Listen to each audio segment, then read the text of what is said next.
प्रिय विद्यार्थियों, नमस्कार। मैं अनिल कुमार यादव, सहायक आचार्य राजनीति विज्ञान, राजकीय कन्या महाविद्यालय बहरोड। विद्यार्थियों, यूट्यूब चैनल के इस वीडियो में आपका हार्दिक स्वागत और अभिनंदन। विद्यार्थियों, आज इस वीडियो में हम बीए पाठ द्वितीय के प्रथम प्रश्न पत्र प्रमुख राज्य व्यवस्थाओं के अंतर्गत ब्रिटिश संविधान एक टॉपिक है अपना। उसी में हमने ब्रिटिश संविधान की विशेषताएं पूर्व में एक वीडियो में आपको बताई थी। आज के इस वीडियो में अगली कड़ी में हम ब्रिटिश संविधान में अभिसमय और कानूनों पर चर्चा करेंगे। अभिसमय क्या है? सबसे पहले हम इसको एक कथन के माध्यम से स्पष्ट करना चाहेंगे कि अभिसमय कानून की सूखी हड्डियों के ऊपर मानव मूल ढांचे पर मांस रूपी आवरण है। कानून की सूखी हड्डियों के ऊपर अभिसमय मानव मूल ढांचे पर मांस रूपी आवरण है। इनसे कानूनी संविधान कार्य रूप में लाया जाता है और वे इसे निरंतर विकसित विचारों के साथ रखते हैं। तो यहाँ पर जहाँ पर कानून कई बार अपने कार्य नहीं कर पाता, वहाँ पर ये अभिसमय अर्थात रीति रिवाजें और परंपराओं के अनुसार जो नियम और कायदे बने होते हैं, उनके माध्यम से व्यवस्थाएं संचालित की जाती है। इसीलिए अभिसमयों को कानून की सूखी हड्डियों के ऊपर मानव मूल ढांचे पर मांस रूपी आवरण के रूप में है। इनसे कानूनी संविधान कार्य रूप में लाया जाता है। तो विद्यार्थियों, एक कथन के माध्यम से यहाँ अभिसमय को परिभाषित किया गया। इन्हीं कारण से संविधान के अभिसमय अथवा वैधानिक परंपराएं, जिन्हें मिल संविधान के लिखित नियम की संज्ञा देते हैं, अलिखित नियम की संज्ञा देते हैं, संविधान के अलिखित नियम की संज्ञा देते हैं। इसीलिए संविधान के अभिसमय का अर्थ है संविधान के अभिसमय वे रीति रिवाज अथवा समझौते हैं जिनके अनुसार पूर्ण प्रभुत्व संपन्न विधानमंडल के विभिन्न अंगों को अपने विवेक आधारित अधिकारों का प्रयोग करना चाहिए, चाहे वे सम्राट के परम अधिकार हो या संसद के विशेष अधिकार यानी कि पार्लियामेंट के विशेष अधिकार। तो इस अर्थ में विद्यार्थी हमने देखा अभिसमय का अर्थ संविधान के अभिसमय वे रीति रिवाज अथवा परंपराएं अथवा समझौते हैं जिनके अनुसार पूर्ण प्रभुत्व संपन्न विधानमंडल के विभिन्न अंग अपने विवेक आधारित अधिकारों का प्रयोग करना चाहिए, चाहे वे सम्राट के परम अधिकार हो या पार्लियामेंट के विशेष अधिकार। इस प्रकार अभिसमय उन समझौतों, आदतों या प्रथाओं से मिलकर बनते हैं जो राजनीतिक नैतिकता के नियम मात्र होने पर भी बड़ी से बड़ी सार्वजनिक संस्थाओं के दिन प्रतिदिन के संबंधों और गतिविधियों के अधिकांश भाग का नियमन करते हैं, उनको लागू करते हैं। इस प्रकार विद्यार्थियों, अलग अलग विचारकों ने, अलग अलग विद्वानों ने एक तरीके से अभिसमय को परिभाषित किया। इन्हीं परिभाषाओं के आधार पर अभिसमय के कुछ सामान्य लक्षण या विशेषताएं यहाँ हम प्रकट करेंगे कि अभिसमय के क्या प्रमुख लक्षण हैं। तो अभिसमय का स्रोत संसद की कानून निर्मात्री शक्ति न होकर प्रथाएं होती है। तो यहाँ स्पष्ट है विद्यार्थियों, अभिसमय का स्रोत संसद की कानून निर्मात्री शक्ति न होकर प्रथाएं होती है। जहाँ कानून का निर्माण तो संसद के द्वारा किया जाता है, व्यवस्थापिका के द्वारा किया जाता है, परंतु यहाँ अभिसमय का स्रोत संसद की कानून मातृशक्ति नहीं होती है। इनके स्रोतों प्रथाएं, परंपराएं और रीति रिवाज होते हैं।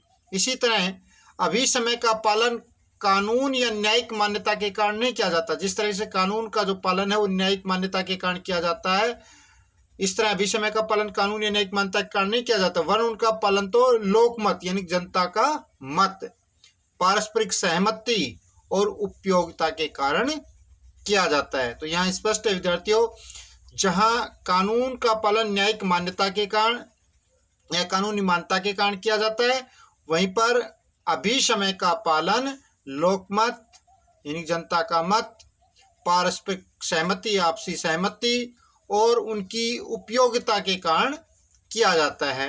अब हम नेक्स्ट बिंदु पर चलते हैं कि अभिसमय को कानूनी या न्यायिक मान्यता प्राप्त न होने पर भी, जो अभिसमय है उनको कानूनी या न्यायिक मान्यता प्राप्त न होने पर भी व्यवहार में अभिसमय को कानून जैसी पवित्रता प्राप्त होती है। कानूनों के समान उनको पवित्र माना जाता है और उनका कानून के सम्मानित पालन किया जाता है। कानूनों के समान ही उनका पालन किया जाता है। तो इस प्रकार विद्यार्थी अभिसमय के प्रमुख लक्षणों में हमने देखा कि जहाँ कानून तो उनका एक निश्चित स्रोत होता है, एक संस्था होती है, जैसे लगभग सभी देशों में कानून निर्माण का कार्य वहाँ की व्यवस्थापिका का होता है, परंतु जो अभिसमय है उनका कोई एक निश्चित स्रोत नहीं होता। वो रीति रिवाजों, परंपराओं और प्रथाओं पर आधारित होते हैं। इसी तरह अभिसमय का पालन भी कानून या न्यायिक मान्यता के कारण नहीं किया जाता, बल्कि उनका पालन लोकमत और पारस्परिक सहमति और उपयोगिता के कारण किया जाता है। इसी तरह आपको बताया कि अभिसमय को कानूनी या न्यायिक मान्यता प्राप्त न होने पर भी व्यवहार में अभिसमय को कानून जैसी पवित्रता प्राप्त होती है और उन कानूनों के समान ही उनका पालन किया जाता है। अब बात करें विद्यार्थियों हम कानून और अभिसमय में अंतर। सबसे महत्वपूर्ण बिंदु है ये, कानून और अभिसमय में क्या अंतर है। तो विद्यार्थियों, व्यवहारिक प्रशासन के क्षेत्र में अभिसमयों का कानून की भांति पालन किया जाता है, परंतु कानून और अभिसमय में महत्वपूर्ण भेद होता है। यानी कि व्यवहारिक जो प्रशासनिक जो क्षेत्र होता है उसमें अभिसमयों का कानून की भांति पालन हम कर सकते हैं, परंतु इन दोनों में एक काफी महत्वपूर्ण भेद होता है और अभिसमय की प्रकृति को समझने के लिए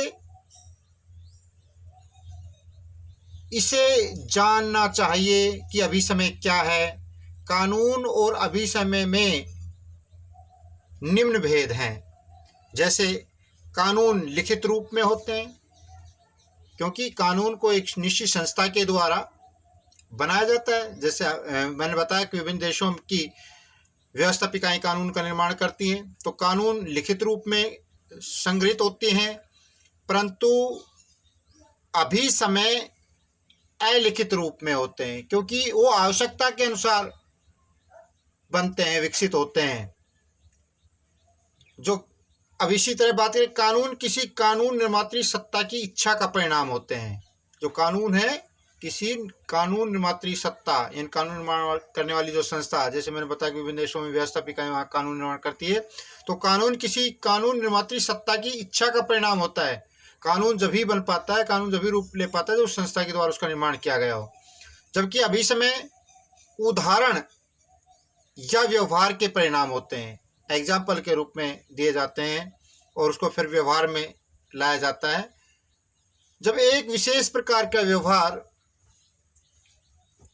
नियंत्रण किया जाता है और उसे अपनाया जाता है और यह व्यवहार उपयोगी सिद्ध होता है, तो कालांतर में यही अभिसमय का स्थान प्राप्त कर लेता है। तो एक विशेष प्रकार का व्यवहार यदि बार बार में काम में लिया जा रहा है, एक विशेष उदाहरण को बार बार में प्रयोग किया जा रहा है और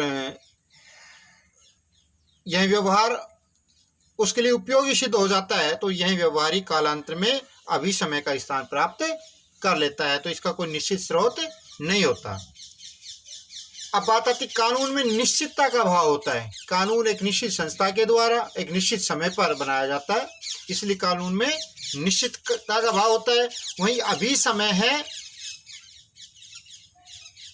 अस्पष्ट और अनिश्चित होते हैं। तो इस तरह विद्यार्थियों, हमने देखा जहाँ कानून में निश्चितता का भाव है, वहीं अभिसमय में अस्पष्टता और अनिश्चितता पाई जाती है। अब बात करें हम अगले बिंदु पर, कानून के पीछे राज्य की प्रभुत्व शक्ति का दबाव होता है, इन्हें न्यायिक संरक्षण प्राप्त होता है, जबकि अभिसमय के पीछे मात्र नैतिक शक्ति का प्रभाव रहता है। तो यहाँ विद्यार्थियों हमने देखा कानून के पीछे राज्य की प्रभुत्व शक्ति का दबाव रहता है और उनको न्यायिक संरक्षण भी प्राप्त होता है। कानून को यदि कोई पालन नहीं करता है तो वो व्यक्ति न्यायालय में शरण ले सकता है और उन कानून को लागू करवा सकता है, परंतु अभिसमय के पीछे केवल और केवल नैतिकता के आधार पर इनको लागू किया जाता है और नैतिक शक्ति का ही प्रभाव इनके पीछे रहता है। तो इस प्रकार विद्यार्थी हमने कानून और अभिसमय के अंतर को यहाँ पर स्पष्ट किया। अब अगली बात करते हैं कि अभिसमय और कानून एक दूसरे के पूरक हैं। तो यहाँ पर हमने पहले जहाँ अभिसमय और कानून में जहाँ अंतर किया, ये कुछ अंतर होते हुए भी हम कानून और अभिसमय को एक दूसरे का पूरक मानते हैं। वो किस तरीके से? अभिसमय और कानून में कुछ भेद होते हुए भी अभिसमय न तो कानून के प्रतिद्वंदी होते हैं और न ही कानून का स्थान लेना चाहते हैं। यानी जो अभिसमय है वो कानूनों के प्रतिस्पर्धी या प्रतिद्वंदी नहीं होते हैं और ना ही वो कानून का स्थान लेना चाहते हैं। वो तो जब इस तरह की स्थिति पैदा हो जाए कि तत्कालीन परिस्थितियों में कोई कानून लागू नहीं हो पा रहा है, कोई कानून के अनुसार उस निर्णय नहीं किया जा रहा है, तो उस समय जो व्यवहार और उदाहरण के रूप में जो प्रथाओं, परंपराओं, रीति रिवाजों के आधार पर जो चीज़ें निर्णय लिया जाता है, जिन चीज़ों के आधार पर, तो वो अभिसमय होते हैं। अभिसमय तो कानून के पूरक होते हैं, जहाँ पर पूरक का मतलब एक के बगैर दूसरा अधूरा है, यानी कानून को पूर्ण रूप से हम लागू ना कर सकें।